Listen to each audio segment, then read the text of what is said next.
에베소서 1장 18절에서 19절을 함께 읽어보면서 설교를 시작해 보려고 합니다. 다 같이 에베소서 1장 18절에서 19절을 함께 읽어보도록 하겠습니다.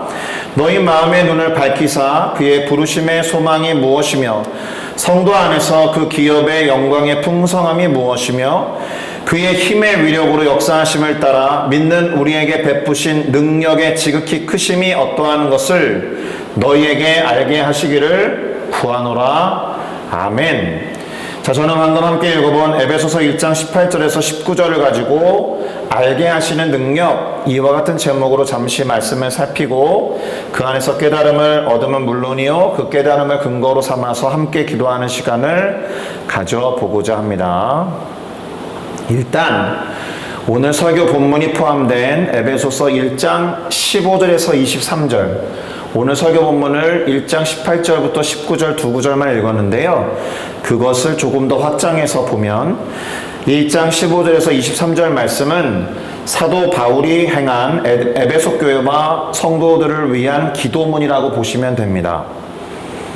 그런데 이 기도문을 작성하기에 앞서서 사도 바울은 다음과 같은 말을 먼저 합니다. 에베소서 1장 15절에서 16절인데요. 제가 읽어보겠습니다.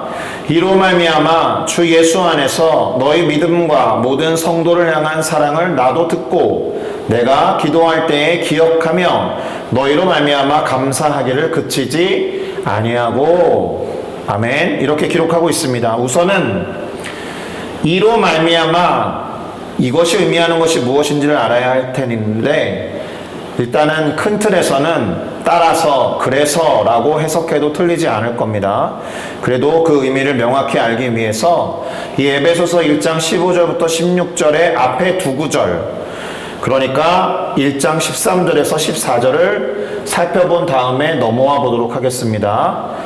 역시나 제가 읽어볼게요. 그 안에서 너희도 진리의 말씀 곧 너희의 구원의 복음을 듣고 그 안에서 또한 믿어 약속의 성령으로 인치심을 받았으니 이는 우리 기업의 보증이 되사 그 얻으신 것을 속량하시고 그의 영광을 찬송하게 하려 하심이라 라는 이 말씀을 기록한 다음에 이러므로, 이로 말미암아 이렇게 기록하고 있었습니다. 정리를 해보면 이런 겁니다.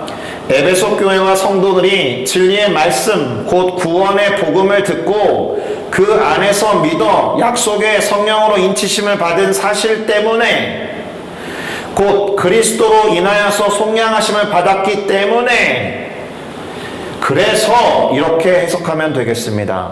다시 정리를 하면 사도 바울은 에베소 교회와 성도들이 그리스도로 인하여 속량하심을 받았기 때문에 그로 말미암은 주 예수로 말미암은 믿음과 사랑을 듣고 이들에 대해서 감사했다라고 말하면서 오늘 본문을 시작한 겁니다. 그리고 기도할 때마다 그들을 기억하면서 감사한다라고 했습니다. 자, 그러면 우리들의 관심은 이 사도 바울이 에베소 교회와 성도들을 위해서 과연 무엇을 놓고 기도했는가에 있어야 할 것 같습니다. 무엇을 놓고 사도 바울이 기도를 했느냐? 이런 겁니다. 성도들이 무엇인가를 알고 깨달아야 할 것 같다. 그러니까 그렇게 되기를 바라는 마음으로 기도하고 있습니다. 다시요. 성도들이 반드시 알고 깨달아야 할 것이 있는데 그렇게 되기를 바란다라는 기도다라는 거예요. 크게 네 가지를 알아야 한다라고 말하면서 기도하고 있는데, 오늘은 그것이 각각 무엇인지를 함께 알아보도록 하겠습니다. 첫째로 지혜와 계시의 영을 주셔서 하나님을 알게 해달라고 기도합니다. 하나님을 알기 위해서는 지혜와 계시의 영, 곧 성령이 필요하다는 뜻입니다. 우리가 성령의 충만함을 위해서, 그리고 성령의 임재를 위해서 기도해야 하는 가장 중요한 이유가 여기에 기록되어 있죠. 하나님을 알기 위해서 그렇다라는 겁니다. 왜냐하면 성령은 하나님의 영이시니까 하나님의 깊은 곳까지도 통달하시는 분이시고 하나님을 드러내시는 계시의 영이시기 때문에 성령이 우리 가운데 임하시고 우리의 삶을 주장하시면 하나님을 조금씩 알고 깨닫게 될 것입니다. 이 말은 하나님을 아는 것만큼 중요한 것도 없다라는 뜻이에요.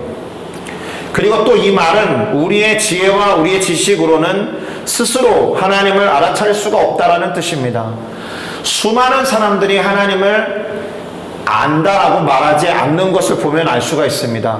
수많은 똑똑한 사람들이 하나님의 존재를 부인하는 것만을 보고도 알 수 있습니다. 아무리 똑똑하고 아무리 지식이 많아도 하나님을 스스로 발견하기가 쉽지 않다라는 겁니다. 오히려 하나님이여 우리의 지혜와 지식이 부족하고 연약하오니 이 시간에 이 사실을 인정하면서 나아가오니 도와주십시오라고 도우심을 구할 때 비로소 우리를 돕는 이로서의 성령 곧 보혜사 성령이 그렇게 역사하실 겁니다. 할렐루야. 신앙에 있어서도 꼰대가 있어요. 신앙의 꼰대가 뭘까요? 새로운 암과 새로운 삶에 대한, 새로운 지혜와 지식에 대한, 새로운 경험에 대한 열린 마음이 없는 사람을 말합니다. 하나님에 대한 새로운 알을 경험하기를 바라는 사람이 된다는 것은 신앙과 영적인 꼰대가 되지 않는다라는 뜻이에요. 열려있는 사람이 되어야 합니다. 무엇보다도 하나님에 대한 알미 그래야 하는 거예요. 내 경험과 내 알의 크기로 그것을 훨씬 더 뛰어넘고 초월하시는 하나님을 스스로 제한해서는 안 될 것이고, 그러니 반대로 새로운 하나님을 경험하면 경험할수록 내 경험과 알의 크기도 그렇게 확장되고 확산되는 줄로 믿습니다. 그러니 새로운 하나님을 경험하기를 간절히 바라면서 그 알을 놓고 그 깨달음을 놓고 기도하는 우리 모두가 되어야 할 것입니다. 두 번째로 사도 바울이 기도한 것은 무엇이냐? 하나님의 부르심의 소망이 무엇인지를 알게 하소서라고 기도한 겁니다. 풀어서 말씀드리면 하나님이 도대체 우리를 왜 부르셨는지, 우리의 인생과 우리의 삶의 방향과 목적이 무엇인지, 그 삶 가운데서 우리가 바라고 소망해야 되는 것이 무엇인지 알기를 원한다라는 기도인 거예요. 우리는 어디에서 와서 무엇 때문에 살며 어디로 가는지를 아는 사람이 되었다라는 건데, 과연 지금 우리 인생의 방향과 우리 인생의 의미가 무엇인지를 잘 알고 있는지 돌아볼 필요가 있다라는 겁니다. 불완전하기 때문에 사도 바울은 이 부분을 놓고도 기도했다라는 거예요. 우리의 인생의 방향과 의미가 무엇인지를 알고 삶의 소망이 되시는 예수 그리스도와 또 그 예수께서 우리에게 원하시는 삶을 살고자 바라면서 갈망하면서 기도해야 하는 줄로 믿습니다. 우리가 비전이라고 부르는 것이 있잖아요. 야, 그 일에 비전이 있어? 야, 그 일에는 비전이 없잖아. 그러면 그 일을 내팽개치고 다른 회사나 직장으로 이직을 하는 경우가 있지 않습니까? 그 말이 어떤 뜻입니까? 이 일에는 소망이 없다, 이런 뜻이잖아요. 그러니 우리의 인생의 소망을 제대로 깨닫고 그로 인해서 비전이 있는 사람은 힘들고 어려운 상황을 기꺼이 견딜 수 있다는 겁니다. 비전과 소망을 제대로 깨닫고 기꺼이 견디며 이겨낼 수 있는 우리 모두가 되기를 바라며 기도해야 할 줄로 믿습니다. 세 번째로 바울이 기도하면서 성도들이 알았으면 좋겠다라고 생각한 것은 성도들 안에서 하나님이 우리에게 허락하신 기업과 그 영광이 얼마나 풍성한지를 알게 해달라라는 기도였습니다. 이미 많은 것을 받았다라는 전제가 깔려 있습니다. 이미 하나님으로부터 주어진 것이 넉넉하고 충분하여서 만족할 만하다, 이런 뜻을 담고 있습니다. 다르게 말하면 소위 주님 한 분만으로 만족한다라는 고백을 실제적으로 할 수 있게 해달라는 기도예요. 주님 한 분만으로 나는 만족합니다 라고 고백하기 위해서 알아야 할 것이 무엇입니까? 이미 주님 때문에 우리에게 주어진 것이 많다, 아니면 주님 이외에 다른 것으로는 채워질 수 없다라는 것을 아는 사람의 고백이어야 하죠. 이미 풍성하고 충분하다, 하나님이 계시면 다른 거 필요 없다, 다른 거 다 잃어버려도 주님이 주신 것 그리고 주님 자체로 인한 충만함은 내가 포기할 수 없다, 이렇게 말할 수 있는 사람이 되어야 한다. 왜요? 그 영광이 얼마나 풍성한지를 아는 사람이기 때문에 다른 것 더 이상 필요치 않는 겁니다.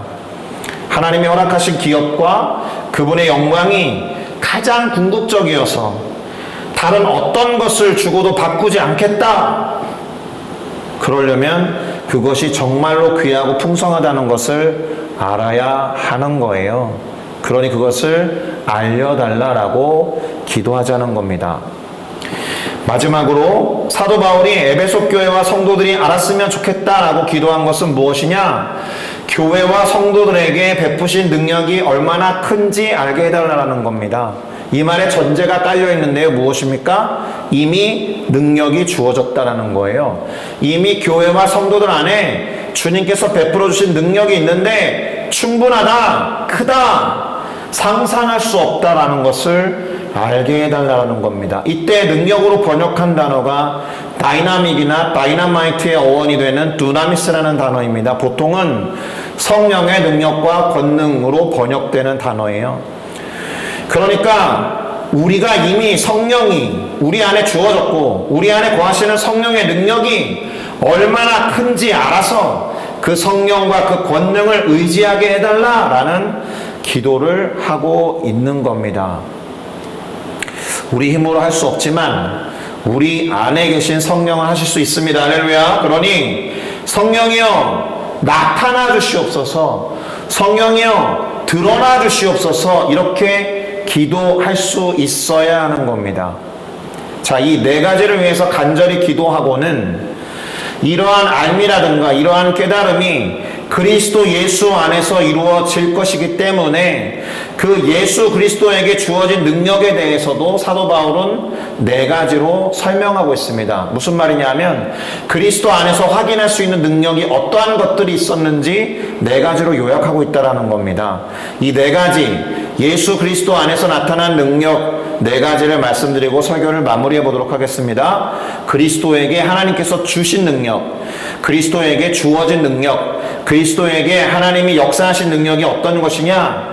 첫 번째, 그리스도를 죽은 자 가운데서 다시 살리신 능력이다라는 거예요. 이 말은 예수께서 스스로 부활하신 거라기보다는 하나님의 능력으로 인하여 부활하셨다라는 뜻입니다.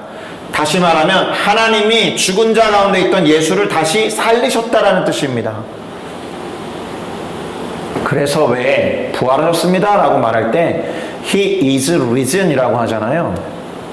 수동태인 이유는 하나님의 능력에 의해서 그가 살아나셨다라는 뜻이 되는 겁니다. 두 번째, 하나님은 예수님을 하늘로 올리우시고 당신의 보좌 우편에 앉히셨습니다. 그리고 그에게 모든 통치와 권세와 능력과 주권을 갖도록 허락하셨습니다. 이 모든 것이 하나님의 능력으로 된 일이다라는 거예요. 예수 그리스도께서 승천하시고 예수 그리스도께서 하나님의 보좌 우편에 앉아 계시고 예수 그리스도께서 거기서 통치의 일을 하는 것 또한 하나님의 능력으로 된 일이다라는 겁니다. 세 번째, 예수 안에서 나타난 하나님의 능력은 어떤 것이냐? 지금 이 세상뿐만이 아니라 오는 세상, 앞으로의 영원한 세상 가운데에서도 예수의 이름이 가장 뛰어난 이름이다라는 것을 표현하신 능력입니다. 오는 세상이라는 표현이 바로 영원의 개념이거든요. 이 말은 예수 그리스도의 이름이 영원히 높임을 받는다라는 것이고 예수 그리스도께서 영원히 예배 받으시며 찬양 받는다라는 뜻입니다. 하늘에 있는 것이든 땅에 있는 것이든 심지어 땅 아래에 있는 것 모든 것이 그리스도 예수를 높이고 그 이름 앞에 경배하게 될 거다라는 겁니다. 이것 또한 하나님께서 행하신 하나님의 능력에 의한 것이다 라는 것을 기억할 필요가 있겠습니다. 마지막으로 모든 만물을 그의 발 아래에 복종하게 하시고 만물 위에 교회의 머리가 되게 하신 것도 하나님의 능력이었다라는 겁니다. 그래서 그리스도는 교회의 머리가 되신 겁니다. 이 모든 것이 하나님의 능력으로 된 것이다. 그리스도 안에서. 여기까지가 오늘 설교 본문으로 삼아본 에베소서 1장 15절부터 23절까지의 내용이 되겠습니다. 자, 오늘은 이러한 바울의 기도와 고백, 그 선포를 현대인의 성경 버전으로 다 같이 읽어보면서 설교를 마무리해 보도록 하겠습니다. 같이 자신의 목소리를 내어서 함께 선포하듯이 읽어보면 좋겠습니다. 시작. 나는 여러분이 주 예수님을 잘 믿고 모든 성도를 사랑한다는 말을 듣고 기도할 때마다 여러분을 생각하며 항상 하나님께 감사하고 있습니다. 나는 우리 주 예수 그리스도의 하나님 영광의 아버지께서 여러분에게 지혜와 계시의 성령을 주셔서 하나님을 더욱 알게 해주시고 여러분의 마음의 눈을 밝히셔서 부르심을 받은 여러분의 희망이 무엇이며 성도들이 하늘나라에서 받게 될 영광스러운 축복이 얼마나 풍성한가를 알게 해주시고 또 믿는 우리 속에서 강한 능력으로 역사하시는 하나님의 권능이 얼마나 큰가를 알게 하시기를 기도합니다. 하나님께서는 그 크신 능력으로 그리스도를 죽은 사람들 가운데서 다시 살리시고 하늘나라에서 자기 오른편에 앉게 하셨습니다. 그뿐만 아니라 그리스도를 모든 통치자와 권세와 능력과 지배권과 또 이 세상이나 오는 세상의 모든 이름 위에 뛰어나게 하셨습니다. 그리고 하나님은 모든 것을 그리스도의 발 아래 복종하게 하시고 그분을 만물 위에 교회의 머리로 삼으셨습니다. 교회는 그리스도의 몸이며 어디서나 모든 것을 넘치도록 채워주시는 분이 계신 곳입니다. 아멘. 기도하시겠습니다.